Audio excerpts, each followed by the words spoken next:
समय की देश की ज़रूरत है और इसलिए हर वो व्यक्ति जो देश के बारे में सोच रहा है वो बीजेपी के बारे में सोचेगा, क्योंकि बाकी ना तो किसी के अंदर दम है और ना लड़ने का जज्बा और ना देश के प्रति वो समर्पण का भाव है। तो क्या अब आने वाले समय में इसी पार्टी में रहोगे या फिर बदलाव दूसरी पार्टी में भी जाने का विचार है? खुलासे होंगे, बड़े बड़े खुलासे होंगे और जब समय आएगा तब होगा। अशोक तंवर की अगर बात करें तो लगातार दल क्यों बदल रहे हैं? पहले कांग्रेस में, फिर उसके बाद ऑल इंडिया तृणमूल कांग्रेस, उसके बाद आम आदमी पार्टी, अब बीजेपी।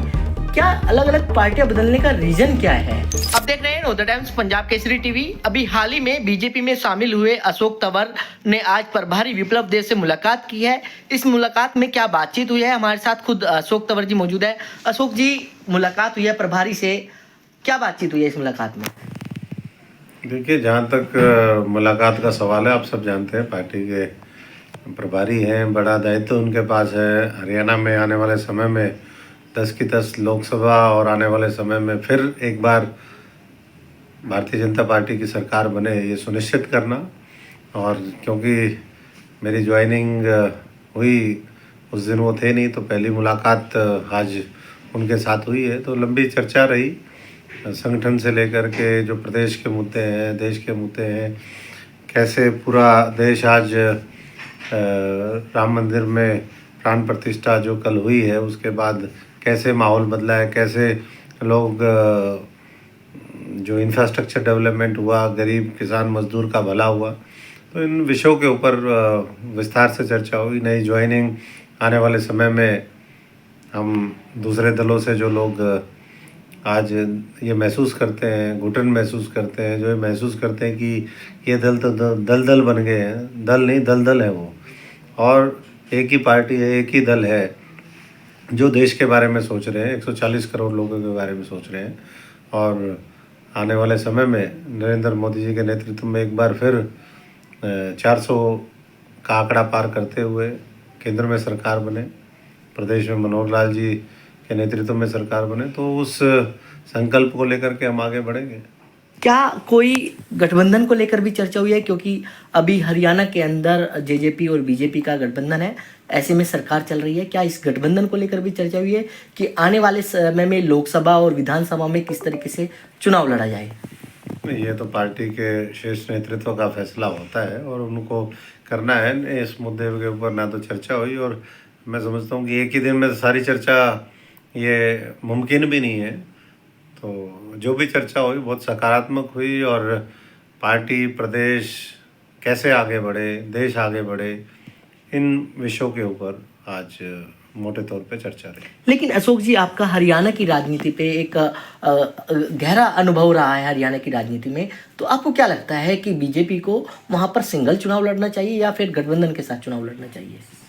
देखिए, अभी तो इस पे विश्लेषण नहीं मैंने सोचा है कि भारतीय जनता पार्टी में आने के बाद किस तरीके का क्या होना चाहिए, लेकिन अगर पार्टी भविष्य में पूछेगी तो ज़रूर राय दी जाएगी।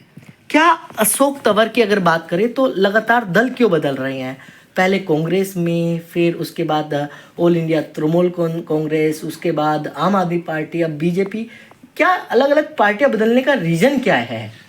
देखिए, हम तो समर्पित भाव से राजनीति में आए, कोई राजनीतिक पारिवारिक पृष्ठभूमि, कोई मैं डायनेस्टी पॉलिटिक्स का तो प्रोडक्ट हूँ नहीं। तो हम तो ये मान करके कि जो लोग सच्चे, ईमानदार, मेहनती लोग हैं, जो देश को आगे बढ़ाना चाहते हैं, उनका साथ दें। लेकिन जब हमने देखा कि इस तरीके के लोग तो है ही नहीं, ये तो धोखेबाज और बड़े बड़े डकैतों का जमावड़ा है जो देश को लूटने का प्लान कर रहे हैं।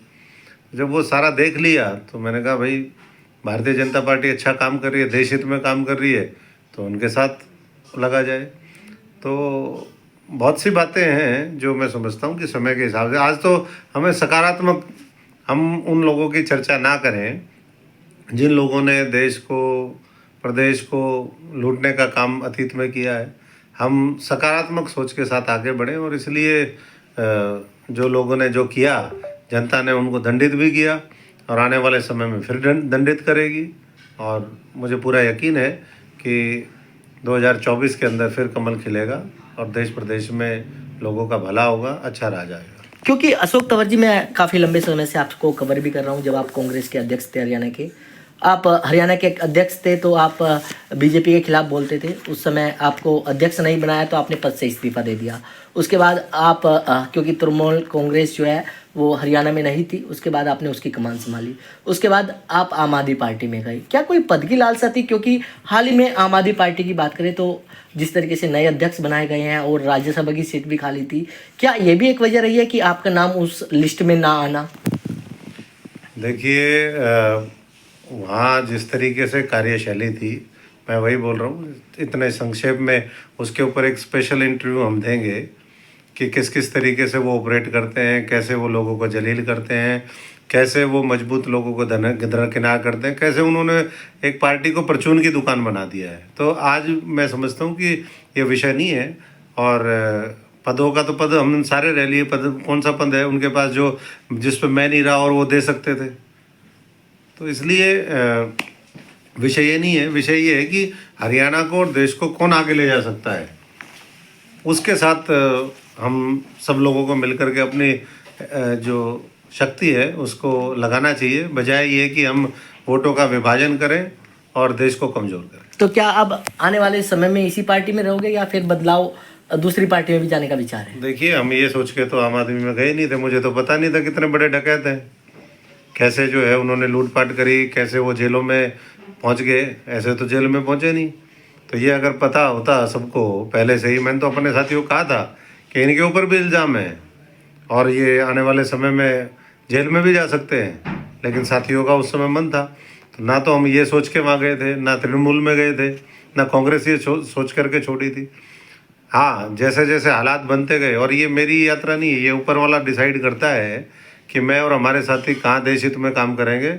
हाँ, इतना ज़रूर कह सकता हूँ कि चोर डकैतों के साथ हमारी लड़ाई जारी थी और आगे भी लड़ाई जारी रहेगी। पार्टी बदली तो विचार भी बदल गए। पहले बीजेपी के खिलाफ लगातार खुलकर बोलते थे, अब बीजेपी की आप बड़ाई कर रहे हैं, तारीफ कर रहे हैं। जब उनको देख लिया जिनके लिए हम काम करते थे, जब देखे कि वो अंदर से कैसे हैं, बिना जाए, मैं इतना कह सकता हूँ कि मैं अंदर जा कर के सिस्टम देख करके आया हूँ, तब मैं कह रहा हूँ, मैं कोई बाहर से आरोप प्रत्यारोप नहीं लगा रहा हूँ। तो इसलिए खुलासे होंगे, बड़े बड़े खुलासे होंगे, और जब समय आएगा तब होंगे। क्या आम आदमी पार्टी एक सीढ़ी थी बीजेपी में आने की? क्योंकि जिस तरीके से लग रहा था कि अगर मैं बीजेपी में सीधा चले जाऊंगा तो ज़्यादा तवज्जो नहीं मिल पाएगी। अब क्या लगता है कि अशोक तंवर, लोकसभा चुनाव नज़दीक है, ऐसे में सिरसा सीट या फिर आप जो अम्बाला सीट है उससे चुनाव लड़ सकते हैं, या आपने कोई इच्छा जाहिर की हो पार्टी के सामने? नहीं, मैं बीजेपी में अगर आना होता तो 5 साल पहले भी आ सकता था। फिर मैं तो बीजेपी को अवॉइड करते हुए, क्योंकि हम हमेशा बीजेपी के खिलाफ लड़े, तो उसको अवॉइड करते हुए तो मैं यहाँ पहुँच गया। मैंने कहा भाई, ये सच्चाई ईमानदारी की बात करते हैं, कट्टर ईमानदारी की बात करते हैं जो दूसरे लोग हैं।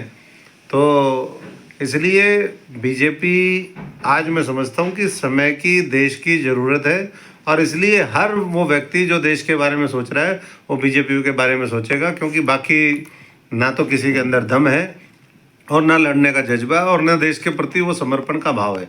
बाकी गिरोह इकट्ठे हो गए हैं। अलीबाबा और 40 चोर जैसे मामला था, वैसे ही ये जो इंडिया गठबंधन जिसको बनाया है, इंडी अलायंस, ये वही है। क्या लगता है कि अशोक तंवर आने वाले समय में लोकसभा के जो चुनाव हैं उनमें नज़र आएंगे या चुनाव लड़ते हुए नज़र आएंगे?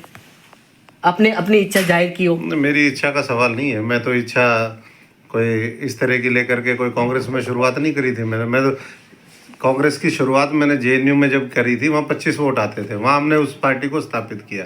तो इच्छाओं का मामला नहीं है ये। पार्टी की जिस तरह की उपयोगिता होती है किसी व्यक्ति की, उसके हिसाब से वो लेकर के आती है, और हम संगठन की पैदाइश है और संगठन में विश्वास रखते हैं। जो संगठन जिम्मेदारी देगा वो अच्छे से निभाने का काम करेंगे। क्या कोई बातचीत हुई है पार्टी हाईकमान से कि जब शामिल हुए हो बीजेपी? कोई बातचीत नहीं हुई। बहुत बहुत धन्यवाद आपका। तो बिल्कुल ये थे अशोक तंवर, जिन्होंने खास बातचीत की। दिल्ली से कमल कुमार कंसल, नवोदय टाइम्स, पंजाब केसरी टीवी। हमसे जुड़े रहने के लिए हमारे YouTube चैनल को सब्सक्राइब करें और नई वीडियो की नोटिफिकेशन के लिए बेल आइकॉन को दबाएं। अगर आप ये वीडियो Facebook पर देख रहे हैं तो लाइक जरूर करें और ज्यादा से ज्यादा शेयर करें। धन्यवाद।